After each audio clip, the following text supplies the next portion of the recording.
नमस्ते प्यारे विद्यार्थियों, मेरे ऑनलाइन यूट्यूब चैनल पे आपका हार्दिक स्वागत और अभिनंदन। आज हम बात करेंगे कक्षा 10 के विज्ञान विषय के अध्याय 3 धातु एवं अधातु। धातु एवं अधातु। तो चलिए वीडियो शुरू करते हैं।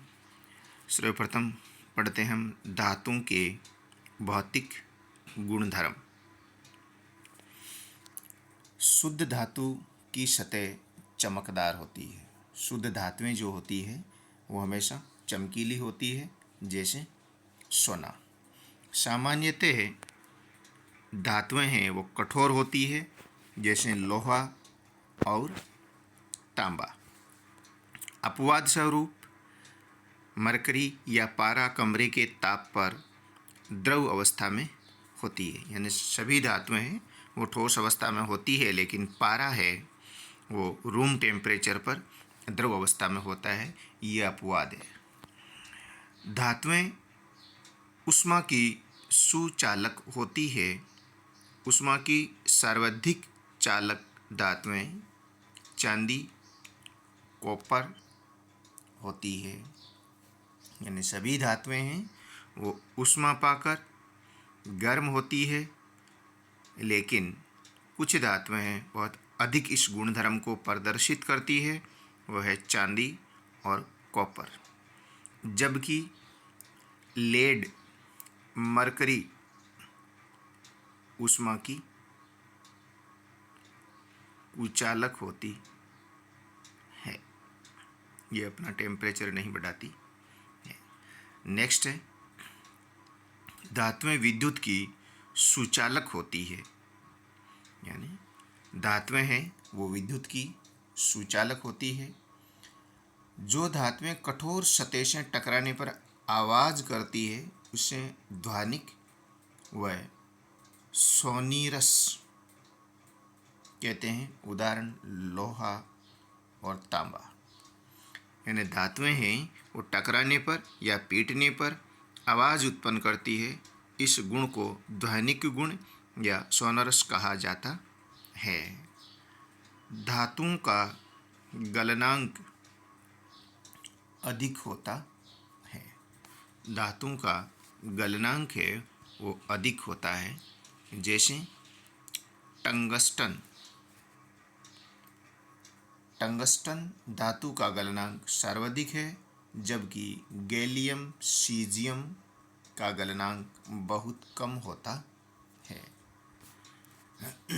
टंगस्टन है इसका गलनांक सबसे अधिक होता है, जबकि सीजियम और गैलियम का बहुत कम होता है। क्षारीय धातुएं ये मुलायम होती है, इसे चाकू से काटा जा सकता है, जैसे लिथियम, पोटेशियम और सोडियम। ये धातुएं मुलायम धातुएं होती है, इसीलिए इनको चाकू से काटा जा सकता है।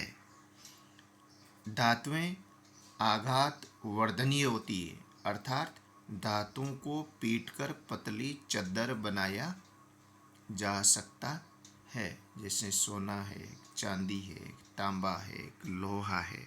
इन सभी में आघात वर्धनीय का गुण पाया जाता है, अर्थात जिससे चद्दर बनाई जा सकती है। नेक्स्ट है धातु में तन्यता का गुण पाया जाता है, अर्थात इन्हें खींचकर पतले तार बनाए जा सकते हैं। उदाहरण है सोना और तांबा। यानी धातुओं में तन्यता का गुण पाया जाता है, यानी तार बनाए जा सकते हैं। जिनसे तार बनाए जा सकते हैं उनमें तन्यता का गुण होता है, तो धातुओं से तार बनाए जा सकते हैं। लेकिन सबसे ज़्यादा जो तन्यता का गुणधर्म होता है वो सोने के अंदर होता है। सबसे ज़्यादा जो गुणधर्म ये पाया जाता है वो सोना नामक धातुओं में होता है। तो ये थे धातुओं के भौतिक गुणधर्म। अब हम बात करते हैं अधातुओं के भौतिक गुणधर्म की। सभी अधातुएं ठोस या गैस होती है। सभी जो धातुएं होती है वो ठोस या गैसीय अवस्था में होती है। अपवाद: ब्रोमीन द्रव अवस्था में पाई जाती है। सभी है वो ठोस या गैस होती है, लेकिन जो ब्रोमीन होती है वो कौन सी अवस्था में होती है? द्रव अवस्था में होती है। नेक्स्ट है आयोडीन चमकीली अधातु है। आयोडीन क्या है? चमकीली अधातु होती है। कार्बन अधातु विभिन्न रूपों में पाई जाती है, जिन्हें अपरूप कहते हैं।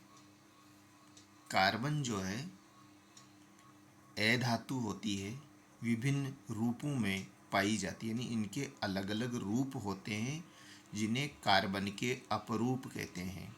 और इसके 3 अपरूप होते हैं: हीरा, ग्रेफाइट और फुलरीन। जैसे उदाहरण में इसमें लिखा है हीरा और ग्रेफाइट। हीरा सबसे कठोर प्राकृतिक पदार्थ है, यानी हीरा है वो प्रकृति का सबसे कठोर पदार्थ होता है। हीरे का गलनांक और क्वथनांक भी सबसे अधिक होता है। हीरा है वो विद्युत का कुचालक होता है, जबकि ग्रेफाइट है वो विद्युत का सुचालक होता है। अधातु के उदाहरण कार्बन है, सल्फर है, ऑक्सीजन है, हाइड्रोजन है, आयोडीन है। ये सभी अधातुओं के उदाहरण हैं। नेक्स्ट है धातुओं के रासायनिक गुणधर्म। पीछे हमने पढ़ा धातु और अधातु के भौतिक गुणधर्म। अब हम बात करते हैं धातुओं के रासायनिक गुणधर्म। तो धातुओं के रासायनिक गुणधर्म शुरू करते हैं। शुरू करने से पहले यदि आपने वीडियो को अभी तक भी सब्सक्राइब नहीं किया है तो ज़रूर सब्सक्राइब करें, ताकि आपको अच्छे अच्छे एजुकेशनल वीडियो है वो मिल सकें। तो धातुओं के रासायनिक गुण।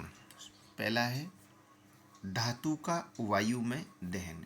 धातु वायु की उपस्थिति यानी ऑक्सीजन के साथ क्रिया करके धातु ऑक्साइड बनाता है। यानी धातु है वो ऑक्सीजन से क्रिया करके धातु के ऑक्साइड बनाते हैं, और धातु के ऑक्साइड है वो हमेशा क्षारीय प्रकृति के होते हैं। ये लेसन नंबर 2 में भी पढ़ा था हमने कि धातुओं के जो ऑक्साइड हैं उनकी प्रकृति क्या होती है।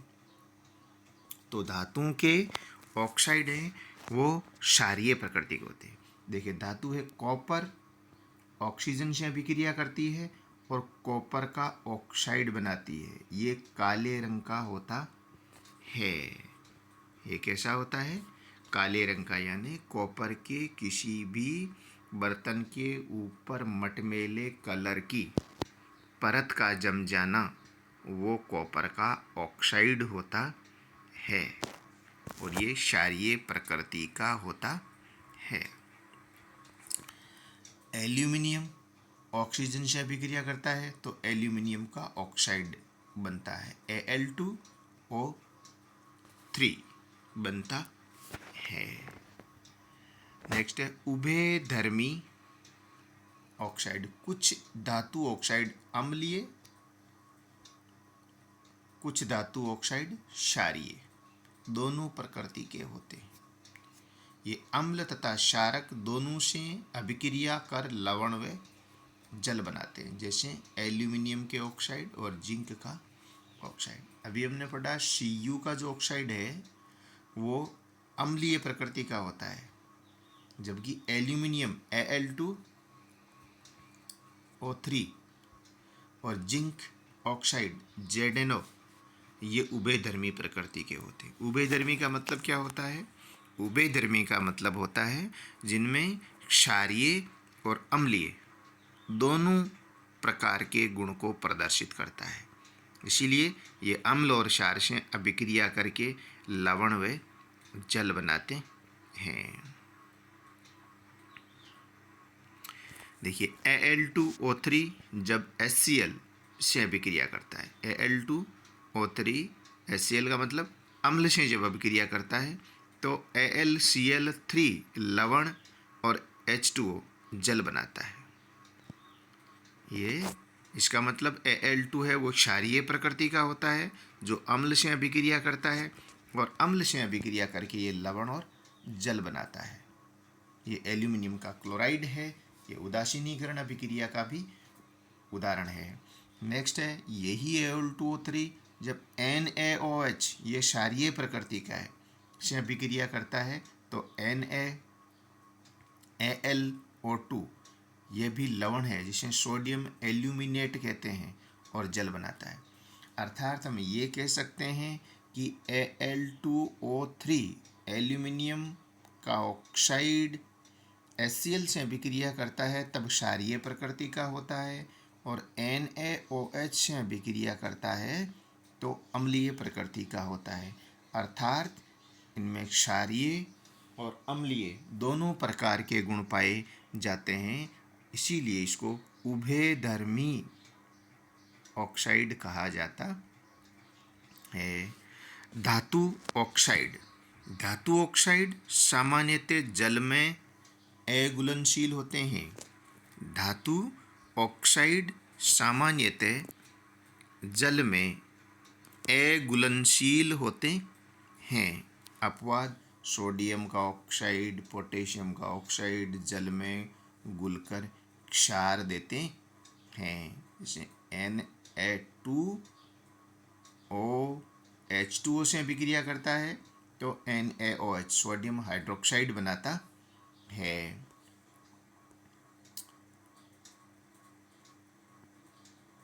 नेक्स्ट है नोट। पोटेशियम तथा सोडियम धातु को केरोसिन तेल में डुबोकर रखा जाता है क्योंकि ये धातुएं अत्यधिक सक्रिय होने के कारण खुले में आग पकड़ लेती है। बहुत इम्पोर्टेंट क्वेश्चन है, कई बार ये एग्ज़ाम में पूछा गया है, बोर्ड एग्ज़ाम में भी पूछा गया है कि पोटेशियम और सोडियम को केरोसिन में डुबोकर क्यों रखा जाता है। क्योंकि जब हमने सक्रियता श्रेणी पढ़ी थी तब हमने इन दोनों धातुओं को सबसे सक्रिय धातुओं की श्रेणी में रखा था। तो ये अत्यधिक सक्रिय होने के कारण थोड़ी बहुत भी नमी जब इसके संपर्क में आती है तब ये आग पकड़ लेती है, इसीलिए इनको खुले में नहीं रखा जाता है और केरोसिन में डुबोकर रखा जाता है। नेक्स्ट है सिल्वर व गोल्ड अधिक ताप पर भी ऑक्सीजन के साथ अभिक्रिया नहीं करती है। यानी सिल्वर और गोल्ड है वो ऑक्सीजन के साथ बहुत कम अभिक्रिया प्रदर्शित करके अपने ऑक्साइड बनाती है। नेक्स्ट है एनोडीकरण। वायु के संपर्क में आने पर एल्यूमिनियम व ऑक्साइड की पतली परत का निर्माण होता है। ये परत एल्यूमिनियम को क्षारण से बचाती है। इस प्रक्रिया को और मोटा करने की प्रक्रिया एनोडीकरण कहलाता है। प्रक्रिया क्या है एनोडीकरण की? देखिए किस प्रोसेस से होता है। एल्यूमिनियम धातु को एनोड बनाकर तनु सल्फ्यूरिक अम्ल के साथ इसका विद्युत अपघटन किया जाता है। एनोड पर उत्सर्जित ऑक्सीजन गैस एल्यूमिनियम के साथ अभिक्रिया कर ऑक्साइड की मोटी परत बनाती है। यह एनोडीकरण की अभिक्रिया कहलाती है। देखिए एनोडीकरण की प्रक्रिया के माध्यम से जिस धातु का परत चढ़ानी होती है उसका एनोड बनाया जाता है और तनु सल्फ्यूरिक अम्ल के अंदर इनका विद्युत अपघटन करवाया जाता है और विद्युत अपघटन करवाने पर एल्यूमिनियम पर ऑक्साइड की एक पतली परत का निर्माण होता है। इस पतली परत का चढ़ना एनोडीकरण कहलाता है। नेक्स्ट है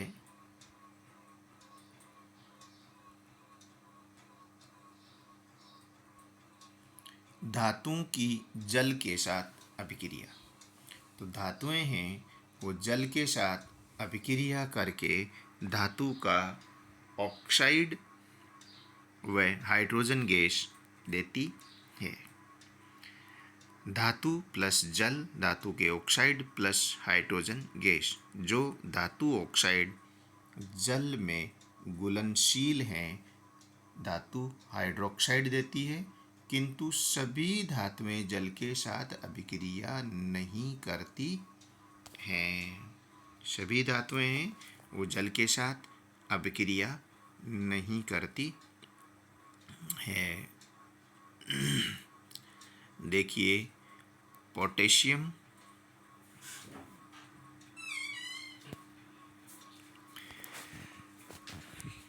पोटेशियम की H2O जल के साथ अभिक्रिया करवाते हैं तो KOH पोटेशियम हाइड्रोक्साइड प्लस जल प्लस उष्मीय ऊर्जा बनती है। इसी प्रकार सोडियम के साथ जब जल की अभिक्रिया करवाई जाती है तब NaOH सोडियम का हाइड्रोक्साइड प्लस हाइड्रोजन और प्लस उष्मीय ऊर्जा, ये दोनों वो धातुएं हैं जो अत्यधिक सक्रिय धातुएं होती हैं। उनको जल के संपर्क में लाने पर तुरंत ये आग पकड़ती है, इसलिए उष्मीय ऊर्जा का मान है इनमें अधिक होता है और दोनों में ही क्षार बनते हैं KOH और NaOH। पोटेशियम व सोडियम अत्यधिक सक्रिय होने के कारण ठंडे जल से तेजी से अभिक्रिया कर ऊर्जा उत्सर्जित करती है, अतः ये अभिक्रिया ऊष्माक्षेपी अभिक्रिया कहलाती है। कैल्शियम व मैग्नीशियम जल से अभिक्रिया कर सतह पर तैरते हैं। देखिए कैल्शियम और मैग्नीशियम जल से अभिक्रिया करते हैं तो इनका भी हाइड्रोक्साइड बनता है, कैल्शियम हाइड्रोक्साइड और मैग्नीशियम हाइड्रोक्साइड और hydrogen gas. Aluminium, iron, zinc न तो गर्म जल से अभिक्रिया करते हैं और न ही ठंडे जल से। ये भाप से क्रिया कर धातु ऑक्साइड व हाइड्रोजन प्रदान करती है। एल्यूमिनियम जल से अभिक्रिया करके Al2O3 और हाइड्रोजन गैस बनाती है। देखिए सक्रियता श्रेणी में सबसे ऊपर हमने प्रथम तत्व हैं वो पोटेशियम और सोडियम पढ़ा था। ये दोनों धातुएं हैं वो जल के साथ तेजी से अभिक्रिया करती है। अब सक्रियता श्रेणी में जैसे जैसे हम नीचे की ओर बढ़ते जाएंगे वैसे वैसे ये जल के साथ अभिक्रिया को कम से कम प्रदर्शित करेगी। यानी सोडियम पोटेशियम बहुत तीव्र गति से अभिक्रिया करती है, अर्थात ये कह सकते हैं कि ऊष्माक्षेपी अभिक्रिया होती है। उसके बाद नॉर्मल अभिक्रियाएँ करती है और जब हम लास्ट के अंदर जहाँ एल्यूमिनियम, सोना, चांदी, प्लेटिनम लास्ट सक्रियता श्रेणी के लास्ट धातुओं तक पहुँचते हैं तो वहाँ ये जल से यूँ कह सकते हैं कि नहीं अभिक्रिया करती है या बहुत कम अभिक्रिया प्रदर्शित करती है। नेक्स्ट है धातुओं की अम्लों के साथ अभिक्रिया। धातु तनु अम्ल के साथ अभिक्रिया करके लवण व हाइड्रोजन गैस बनाती है। धातुएं हैं वो तनु अम्ल के साथ, जैसे धातुएं नाइट्रिक अम्ल के साथ क्रिया कर हाइड्रोजन गैस उत्सर्जित नहीं करती है, क्योंकि HNO3 एक प्रबल ऑक्सीकारक है जो हाइड्रोजन को ऑक्सीकारक हैं को ऑक्सीकृत कर H2O बना देता है। स्वयं नाइट्रोजन के ऑक्साइड N2O, NO, NO2 में अपचयित हो जाता है। देखिए, पीछे हमने पढ़ा था ऑक्सीकरण एंड अपचयन, ऑक्सीडेशन एंड रिडक्शन। जिसका ऑक्सीकरण होता है उसमें ऑक्सीजन जुड़ता है, हाइड्रोजन हटता है, माइनस ऋणावेश जुड़ता है, धनावेश हटता है, या विइलेक्ट्रॉनीकरण यानी इलेक्ट्रॉन का हटना। आधुनिक जो परिभाषा है ऑक्सीकरण की वो ये है कि विइलेक्ट्रॉनीकरण इज ए ऑक्सीडेशन, यानी विइलेक्ट्रॉनीकरण इलेक्ट्रॉन का हटना ऑक्सीकरण है, इलेक्ट्रॉनीकरण इज ए रिडक्शन, इलेक्ट्रॉन का जुड़ना अपचयन या रिडक्शन कहलाता है। लेकिन ये एक नया शब्द है ऑक्सीकारक, और एक होता है अपचायक। जो ऑक्सीकरण करता है न कि जिसका होता है, दोनों में बहुत माइनर डिफरेंस है, इसको समझने की कोशिश करें। जिसका ऑक्सीकरण होता है वो ऑक्सीकरण है, लेकिन ऑक्सीकारक क्या है? जो ऑक्सीकरण करवाने का काम करता है, न कि स्वयं का होता है। स्वयं का नहीं होता है ऑक्सीकरण, दूसरे एलिमेंट का करवाता है वो ऑक्सीकारक होता है, और अपचयन करवाता है वो अपचायक होता है। Next, aqua regia. ये सांद्र HCl हाइड्रोक्लोरिक अम्ल और नाइट्रिक अम्ल का अनुपात होता है। बोर्ड एग्जाम में पूछा गया क्वेश्चन है, एक्वा रेजिया काफ़ी इंपॉर्टेंट भी है। एक्वा रेजिया क्या होता है? यानी 3 भाग हैं वो HCl के और 1 भाग है वो नाइट्रिक अम्ल को मिलाने से जो मिक्सर बनता है वो एक्वा रेजिया कहलाता है। यानी एक नया पदार्थ बन जाता है। उस नए पदार्थ का गुण क्या होता है? ये पहली बात तो द्रव अवस्था में होता है और परबल क्षारक होता है, यानी क्या करता है? गोल्ड और प्लेटिनम को गला देता है। यानी HCl और HNO3 को 3:1 में मिलाने पर जो द्रव पदार्थ बनता है उनमें ऐसी क्षमता आ जाती है कि उसमें कोई भी गोल्ड की वस्तु या प्लेटिनियम की वस्तु डाल करके कुछ समय तक हिलाते हैं तो उसमें डाइल्यूट हो जाती है, घुल जाती है। ये गुणधर्म है वो आ जाता है। ऐसे पदार्थ को, ऐसे मिश्रण को एक्वा रेजिया कहते हैं। नेक्स्ट है धातुओं की लवणों के विलयन के साथ अभिक्रिया। धातुओं की लवणों के विलयन के साथ अभिक्रिया। देखिए, अभिक्रिया धातु अपने से कम अभिक्रियाशील धातु को उसके यौगिक के विलयन या गणित, ये गणित नहीं है, ये गुलित है, ये गुलित अवस्था में विस्थापित कर देता है। देखिए, ये चीज़ हमने पीछे पढ़ी थी। अधिक सक्रिय धातु है वो कम सक्रिय धातु को हटा देती है। फर्स्ट लेसन में जब हमने विस्थापन और द्विविस्थापन अभिक्रियाएँ पढ़ी थी, वही चीज़ यहाँ वापस है कि अधिक क्रियाशील धातु है वो कम क्रियाशील धातु को विलयन से या जिस भी कंपाउंड के साथ वो जुड़ी है उसको हटा देती है। ऐसी अभिक्रियाएँ विस्थापन अभिक्रियाएँ कहलाती है। ये चीज़ हमने लेसन नंबर 1 के अंदर पढ़ी थी। देखो, उदाहरण है इसने दिया है, वापस एक बार फिर से समझते हैं इसको। धातु A और B का लवण विलयन है, A का लवण विलयन और B, यानी ए एक धातु है जो सक्रिय है, वो बी के साथ जो विलयन है उसके साथ स्वयं जुड़ जाती है, और बी है वो अकेला हो जाता है।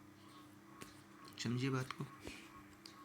यहाँ धातु ए ने बी को उसके विलयन से विस्थापित किया तो धातु ए ज़्यादा क्रियाशील है धातु बी की तुलना में। देखिए सक्रियता श्रेणी को वापस दिया गया है, एक बार फिर से समझते हैं, इसको याद भी करना है, बहुत इम्पोर्टेंट चीज़ है, क्योंकि ये जो थर्ड लेसन है मेटल्स एंड नॉन मेटल्स, इसके जितनी भी रासायनिक अभिक्रियाएँ हैं वो इनके माध्यम से होती है। देखिए एक बार फिर से समझने की कोशिश करते हैं। सबसे क्रियाशील धातु कौन सी है? पोटेशियम और सोडियम, दोनों अति क्रियाशील धातुओं की श्रेणी में है। इसीलिए हमने पढ़ा दोनों को किस में रखा जाता है? केरोसिन के अंदर रखा जाता है। ठीक है, बहुत अधिक क्रियाशील धातुएं हैं। इसके बाद calcium, magnesium, aluminium, zinc, iron, ये लेड, हाइड्रोजन, यहाँ तक मध्यम आकार की है, और ये बहुत कम क्रियाशील धातु। इससे नीचे वाली सबसे कम क्रियाशील धातु कौन सी है? गोल्ड। और उसके बाद प्लेटिनम पीटी, जो बहुत कम, या यूँ कह सकते हैं कि वो क्रियाशीलता प्रदर्शित बहुत कम करती है, इसीलिए सबसे महंगी धातु होती है। ये पोटेशियम और सोडियम है वो सबसे अधिक क्रियाशील धातु है। अब बात ये है कि अभिक्रिया किस प्रकार प्रदर्शित करती है। देखिए एक बार पढ़ते हैं इनको। पोटेशियम है या सोडियम है, यदि इनके साथ कोई भी कंपाउंड बनता है और पोटेशियम और सोडियम से अभिक्रिया करवाई जाती है तो ये इनके साथ जो भी SO4 जुड़ा हुआ है, कार्बोनेट जुड़ा हुआ है, OH जुड़ा हुआ है, ये इनसे हटा देती है। जैसे इनके साथ OH जुड़ा हुआ है, मान लेते हैं MgOH2 है, एल्यूमिनियम के साथ हाइड्रोक्साइड है, Zn के साथ है, Fe के साथ है, Pb के साथ है, जिनके साथ भी है उनकी यदि हम अभिक्रिया कैसे करवाते हैं तो ये OH को इनसे हटा करके किनके साथ जोड़ लेती है? अपने साथ जोड़ लेती है। क्यों जोड़ लेती है? क्योंकि अधिक क्रियाशील होती है। एल्यूमिनियम है, इससे नीचे वाले जो जिंक है, Fe है, Pb है, इनके साथ जो कंपाउंड जुड़ा हुआ है उनको हटा करके अपने साथ जोड़ लेती है। Zn है, Fe से हटा करके अपने साथ जोड़ लेती है, यानी ये अधिक क्रियाशील धातु है। तो अधिक क्रियाशील धातुएं हैं वो कम क्रियाशील धातुओं से अभिक्रिया करके उनके साथ जो कंपाउंड होते हैं उनको हटा करके अपने साथ जोड़ देती है, या अभिक्रिया की भाषा में हम बात करें तो उनके ऋणात्मक पार्ट को विस्थापित कर देती है, हटा देती है। इसको हम विस्थापन अभिक्रिया कहते हैं।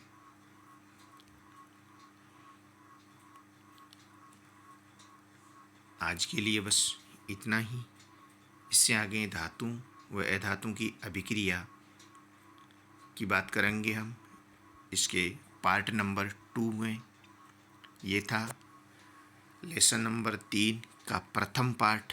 आगे के इसका जो मैटर है वो पार्ट 2 के अंदर हम बात करेंगे। तब तक आप इसको एक बार लिखें अपनी नोटबुक के अंदर, याद करने की कोशिश करें। जितने भी अणुसूत्र हैं इन अणुसूत्र को आप बार बार लिखें, समझें किस प्रकार अणुसूत्र बनाए जाते हैं। ये 9th क्लास के जो शुरुआती दूसरा तीसरा लेसन है उसमें बहुत अच्छी तरह से समझाया गया है किस प्रकार संयोजकताएं हैं वो इंटरचेंज होती है, और किस प्रकार एक धन पार्ट और एक ऋण पार्ट आपस में मिलकर के एक यौगिक बनाते हैं। तो ये आप 9th क्लास की बुक से आप एक बार समझें इनको, और इनको अच्छी तरह से याद करने की कोशिश करें, और इस चैनल को आप सब्सक्राइब ज़रूर करें। तब तक के लिए आपको बहुत बहुत